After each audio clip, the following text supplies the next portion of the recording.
1절로 10절의 말씀을 중심으로 예레미야의 소명 제목을 같이 하십시다. 예레미야의 소명. 우리는 지난주까지 사사기의 말씀을 가지고 주일 안예배 시간에 같이 은혜를 나누었습니다. 이제 오늘부터는 예레미야서의 말씀을 통해서 우리가 하나님이 주시는 은혜를 깨닫고 또 은혜를 나누려고 합니다. 여러분, 예레미야의 이름의 뜻은 이르메야후라는 원문으로 되어져 있는데, 여호와께서 던지다 또는 여호와께서 일으켜 세우시다, 여호와께서 높이시다, 이런 이름의 뜻이 있습니다. 어쩌면은 그가 참 혼란의 시대에 선지자로 부름을 받아서 그 이름에서도 우리가 알 수 있듯이 상당히 어려운 가운데 선지자 역할을 해야 하는 그 사명이 예레미야에게 주어진 것이라 생각이 되어집니다. 이 예레미야는 예루살렘이 주전 586년에 바벨론에 의해서 멸망을 당한 뒤에 포로로 붙잡혀가지 아니하고 또 일부의 유다인들이 그 고토에 남아있는 사람들이 있었는데 그들에게까지 이 예레미야의 선지자 활동의 말씀은 큰 힘이 되어지고 버팀목이 되어졌던 것을 알 수가 있습니다. 이 예레미야 선지자는 누구보다도 유다 나라를 사랑했고 또 유다 왕 요시야 임금 13년 때부터 예루살렘 함약, 즉 여호야김이 사슬이고 시드기야가 붙잡혀가고 이런 모든 과정까지 하나님의 말씀을 기록을 하고 또 받아서 증거를 하는 일들을 하게 되어집니다. 여러분, 오늘 우리는 첫 번째 시간으로 이 예레미야를 하나님이 불러주신 목적이 무엇이고 또 그를 부르실 때 하나님이 예레미야와의 관계 속에 어떤 주고받는 말씀들, 반응들이 있었는가에 대해서 생각을 해보면서 같이 은혜를 나누고자 합니다. 여러분, 유명한 신학자인 나인 홀드 니버라는 신학자는 이런 기도를 했습니다. 하나님, 제가 바꿀 수 있는 것은 바꾸는 용기를 주시옵소서. 그리고 바꿀 수 없다라면은 받아들일 수 있는 평온을 주시옵소서. 그리고 바꿀 수 있는 것과 바꿀 수 없는 것을 구분할 수 있는 지혜를 주옵소서. 아마 인생을 살아가면서 자기가 바꾸어야 할 것들도 많고 또 바꾸어지지 않는 것은 받아들여야 할 것들도 많은데 이러한 것들을 하나님의 지혜를 주셔서 구분할 수 있는 은혜를 달라라고 기막힌 기도를 했습니다. 오늘 사랑하는 성도님 여러분, 여기에 예레미야를 하나님이 선지자로 불렀지만은 난 아이라 말을 잘 할 줄 못하나이다. 그랬더니 하나님이 뭐라고 그에게 말씀하시는 거 아니? 내가 누구를 보내든지 너는 가며 내가 내게 무엇을 명령하든지 너는 말할지니라. 그렇게 말씀을 하고 있습니다. 오늘 사랑하는 성도님 여러분, 비록 인간의 상상과 지식과 어떤 상식으로는 할 수 없는 일이지만은 하나님이 함께 하시면은 능히 주님의 주신 명령과 사명들을 감당해 나갈 수 있다라는 믿음과 확신을 가지고 오늘 예레미야가 하나님의 부르심에 소명에 응하였던 그 순종과 믿음의 아름다운 삶이 여러분과 저에게도 있어지기를 주의 이름으로 축원합니다. 우선 순종하라는 겁니다. 7절을 같이 읽겠습니다. 다 같이 읽습니다. 7절. 여호와께서 내게 이르시되 너는 아이라 말하지 말고 내가 너를 누구에게 보내든지 너는 가며 내가 내게 무엇을 명령하든지 너는 말할지니라. 하나님이 예레미야를 이미 이 베냐민 땅 아나돗 제사장 중에서 hil기야의 아들 예레미야를 선지자로 불렀습니다. 근데 그가 선지자로 불러서 이제 하나님의 선지자의 사명을 감당해야 되는데 이 예레미야는 가만히 생각을 하니까 너무너무 힘들고 어려운 시대에 하나님이 나를 선지자로 불렀다는 생각이 듭니다. 이때는 이미 요시야가 믿음 좋은 임금이었지만은 그가 무기토 전쟁에서 죽고 나서 이제는 유다 나라는 가세가 기울어서 그 뒤로는 우상을 숭배하고 또 바벨론의 애굽의 지배를 받다가 결국 바벨론에 함락을 당하고 포로로 끌려가는 나라가 멸망하게 되어지는 비극을 맞이하게 됩니다. 이런 시대에 그가 선지자로 부름을 받았는데 분명히 하나님의 뜻은 이 이스라엘 백성, 유다 백성들을 향하여 당신들이 사는 길이 하나가 있다라면은 저 갈대아 나라 바벨론에게 순종을 하고 그 포로로 붙잡혀 가는 것이 사는 길이다. 이거를 예언을 해야 되는데 여러분 어느 자국민이 그 말씀을 듣고 나라가 망하고 이웃 나라에게 순복을 하고 끌려가는 게 사는 길이라고 예언을 하면은 어느 사람이 마음이 편하겠습니까? 그러니까 이 예레미야는 이 자국민인 유다 백성들에게 거센 항의를 받는 거예요. 그러니까 이걸 생각을 하니까 예레미야가 물론 그가 청년 시절에 부름을 받았다는 학설도 있습니다만은 중요한 것 가운데 하나가 나는 아이라 말을 잘 할 수 없사오니 이 말은 간접적으로 하나님에게 선지자로 부름을 받은 것을 그가 부정하려고 합니다. 그랬더니 하나님이 7절에 가서 하시는 말씀이 너는 아이라고 말하지 말고 그 다음에 내가 너를 누구에게 보내든지 너는 가고 내가 무엇을 명령하든지 너는 말을 해라. 오늘 사랑하는 성도님 여러분, 하나님 앞에 이 예레미야는 청중을 선택할 권리도 없습니다. 좀 항의가 덜하고 좀 순순한 그러한 사람들에게 말씀을 전하고 싶은데 이 선택할 권리가 그에게 없었어요. 하나님이 보내시는 사람들에게 가서 말씀을 전해야 돼요.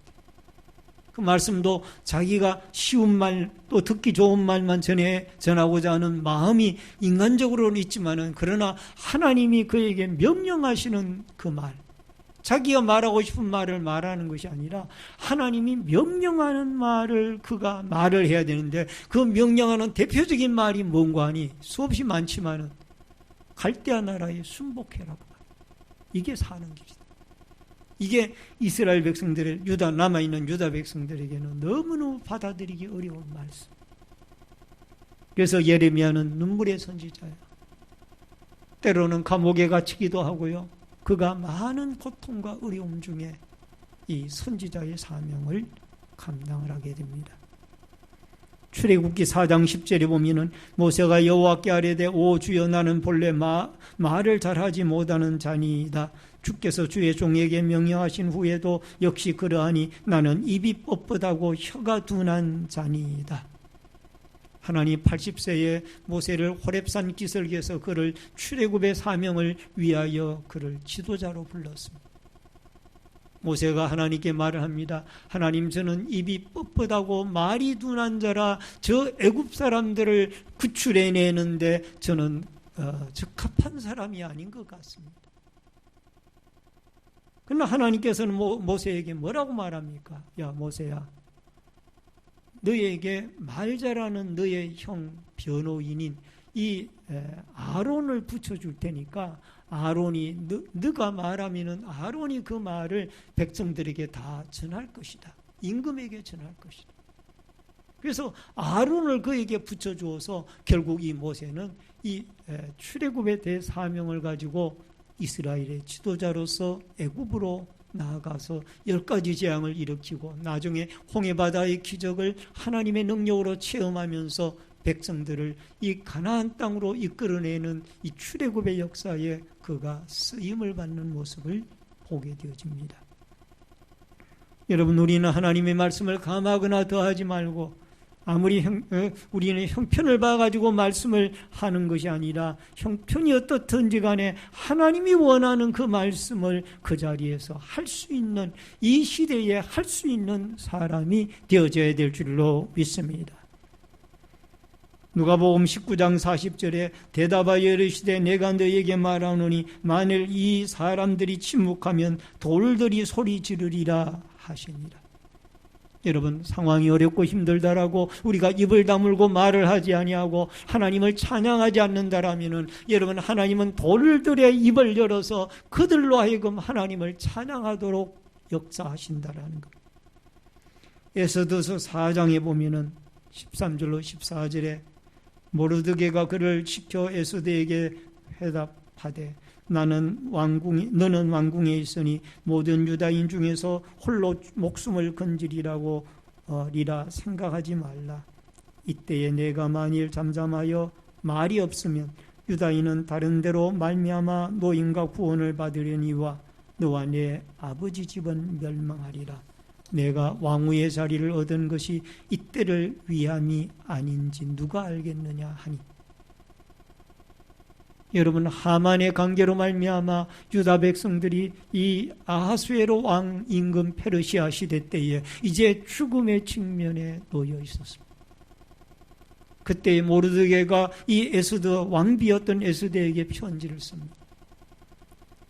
당신과 당신의 집안만 안전하리라고 생각하지 말고 온 민족, 유다 민족이 다 죽게 생겼는데 왕비의 자리를 준 것이 이때를 위함인 줄을 누가 아느냐. 그러면서 에스더에게 결단할 것을 이야기합니다.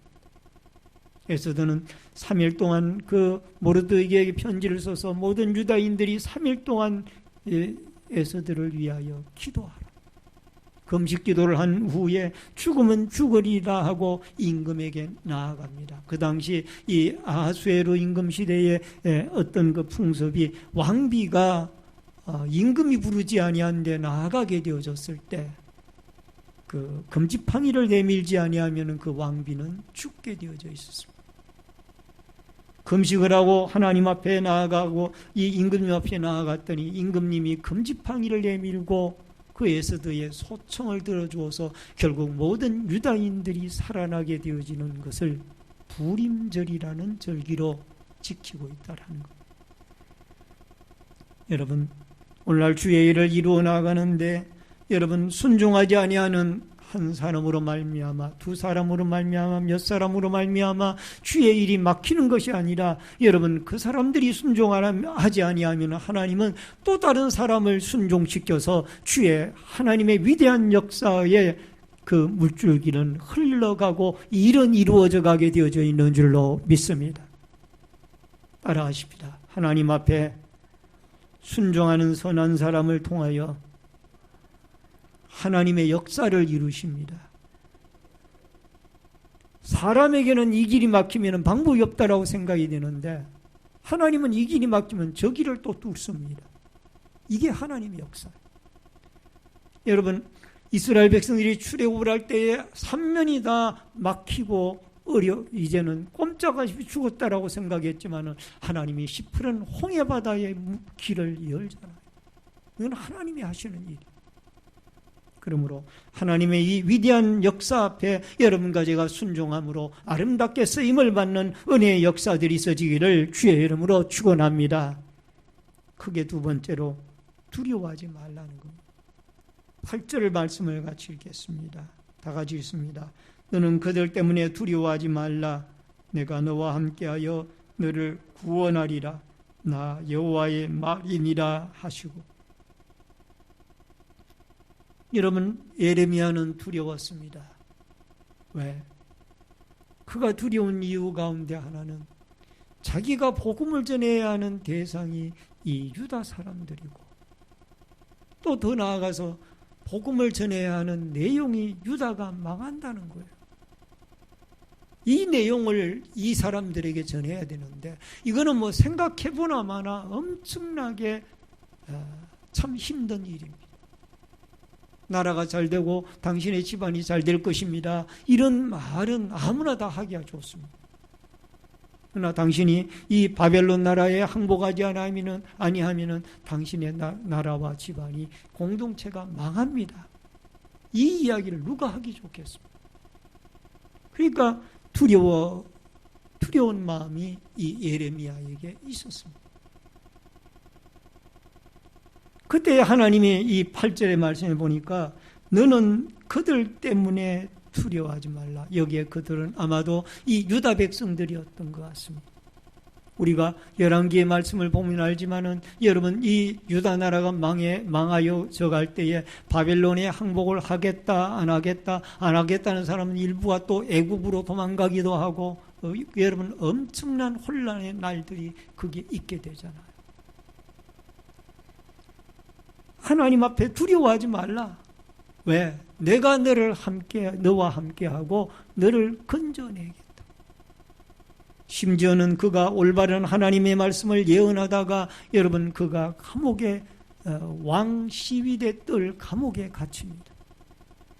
그때도 하나님은 에벤멜렉이라고 하는 귀한 사람을 준비하셔서 그를 건져 올려내는 중요한 역할을 하여, 결국 이 8절의 말씀대로 하나님이 그를 구원하고 하나님이 그를 살려내는 것.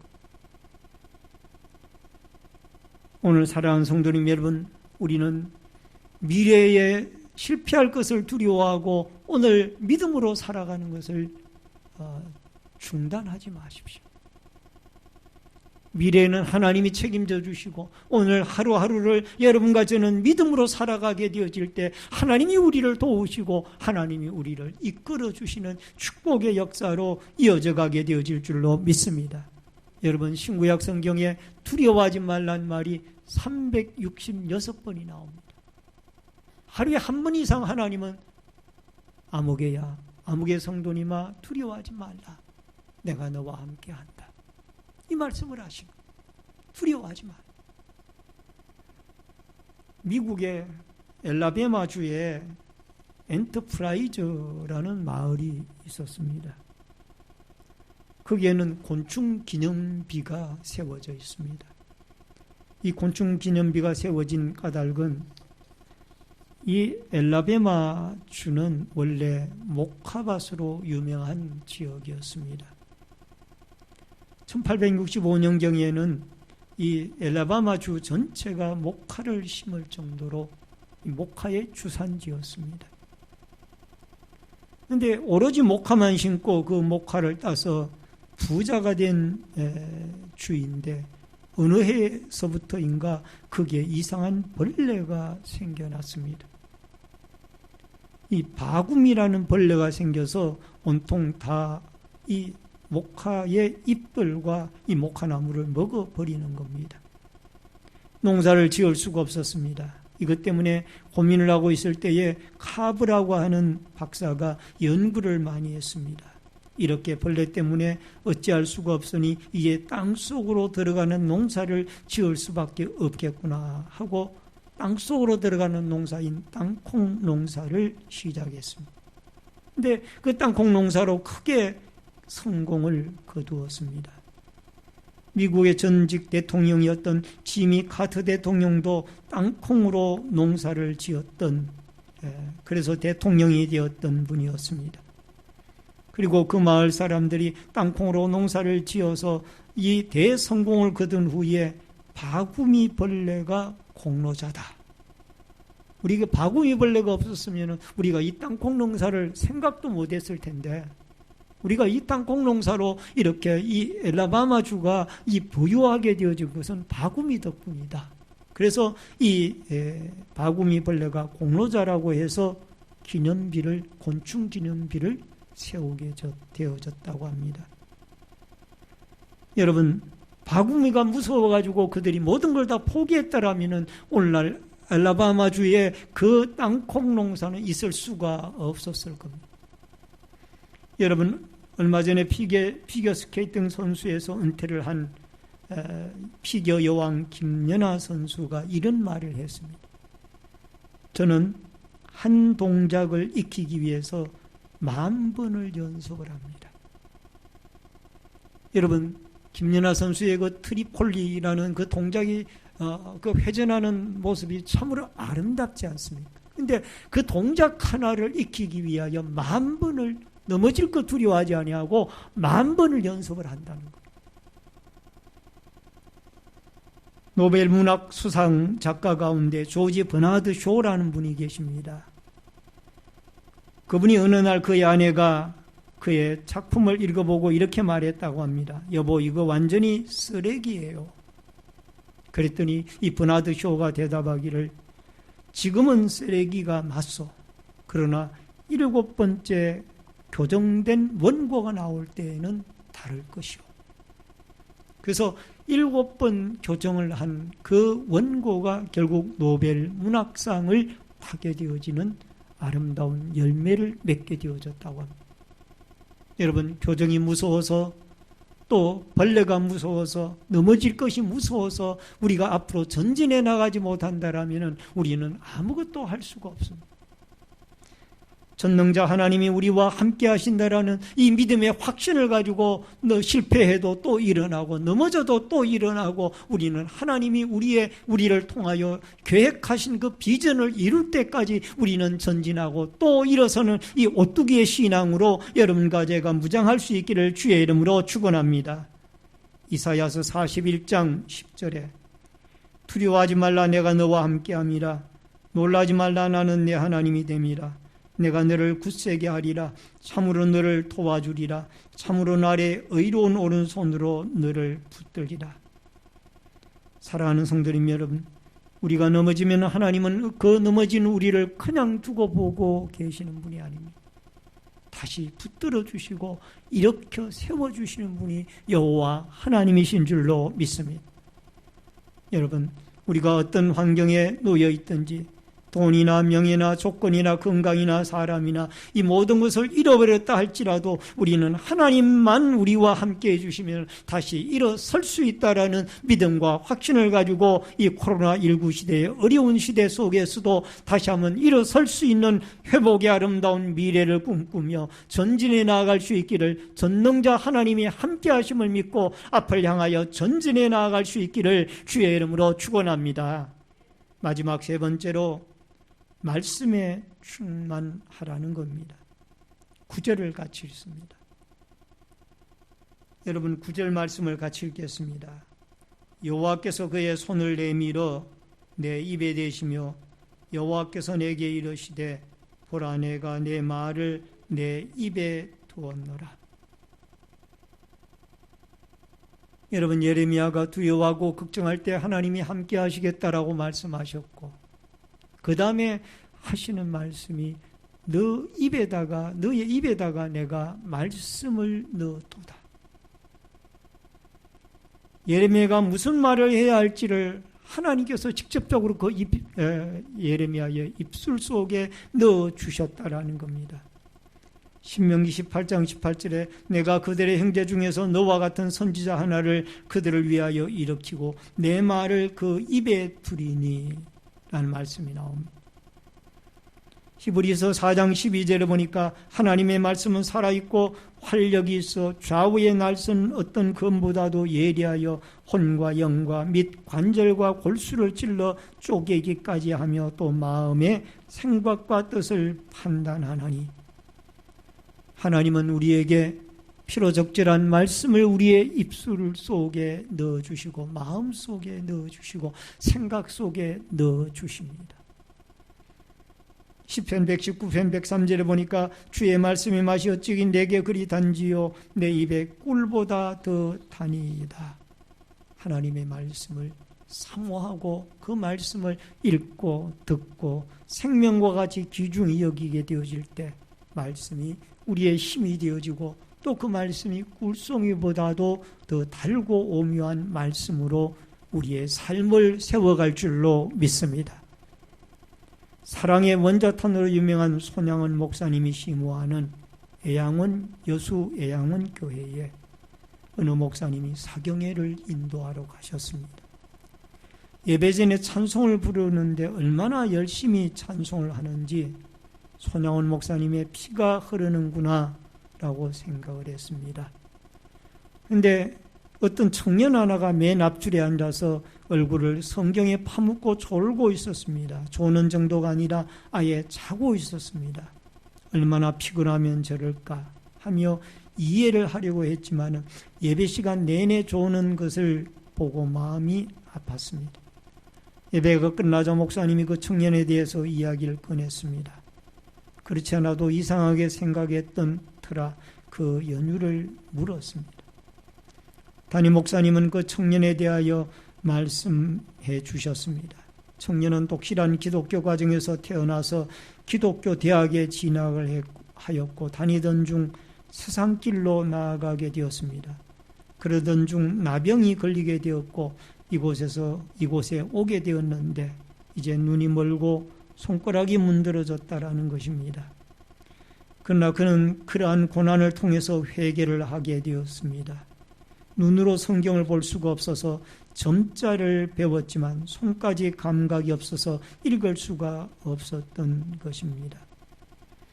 청년은 성경을 읽고자 하는 마음으로 입술로 점자 성경을 읽기 시작을 했습니다. 거친 점자 글에 입술이 끓기고 벗어지는데도 읽어나갔습니다. 그러나 윗입술 아래입술이 다 벗어지고 이제는 혀로 성경을 읽어나가게 되었다고 합니다. 그래서 그는 성경책을 피로 얼룩이 져 있었고 졸은 것이 아니라 혀로 점자 성경을 읽어나가고 있었더라는 것. 여러분, 우리가 살고 있는 이 시대에는 말씀이 없는 영적 기갈의 시대입니다. 지식의 홍수 시대에 삽니다. TV나 인터넷이나 또 여러 가지 지식의 홍수 시대 속에 살고 있지만 진짜 우리에게는 하나님의 말씀의 기갈 속에 허덕이고 있습니다. 아모스 8장 11절에 보니까 주 여호와의 말씀이니라 보라 날이 이를지라 내가 기근을 땅에 보내리니 양식이 없어 주림이 아니요 물이 없어 가람이 아니요 여호와의 말씀을 듣지 못한 기갈이라. 따라하십시다. 여호와의 말씀을 듣지 못한 기갈이라. 하나님의 말씀을 듣지 못하면 우리가 영적 기갈 속에 빠지게 되어진다는 거예요. 그래서 여러분과 저는 하나님의 말씀을 힘써 듣고 그 말씀을 읽고 그 말씀을 묵상하고 그 말씀으로 말미암아 힘을 얻고 하나님의 뜻을 분별하며 하나님의 음성을 듣고 하나님 앞에 영적인 힘을 얻어서 힘있게 이어듣고 거친 세상을 승리하며 살아갈 수 있기를 주의 이름으로 축원합니다. 축원합니다. 말씀을 줄입니다. 예레미야를 부르실 때에 하나님께서 순종을 요구하셨습니다. 여러분과 저에게도 하나님의 말씀에 철저하게 순종할 수 있는 믿음으로 무장할 수 있기를 바랍니다. 더 나아가서 불가능한 상태에서도 하나님이 함께해 주시겠다라고 두려워하지 말라고 말씀하고 있습니다.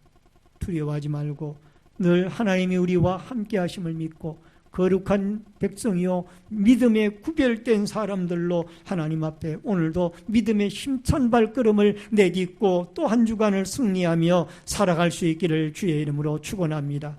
하나님의 말씀으로 그 입에 예레미야의 입에 넣어주셨던 것처럼 하나님의 말씀으로 우리가 충만해져서 그 영적 기갈 속에서 말씀을 듣고 읽고 깨달아서 이 말씀과 더불어 승리해 나아가는 이 축복과 은혜의 놀라운 역사가 있어지기를 주의 이름으로 축원합니다. 기도하겠습니다. 살아계신 아버지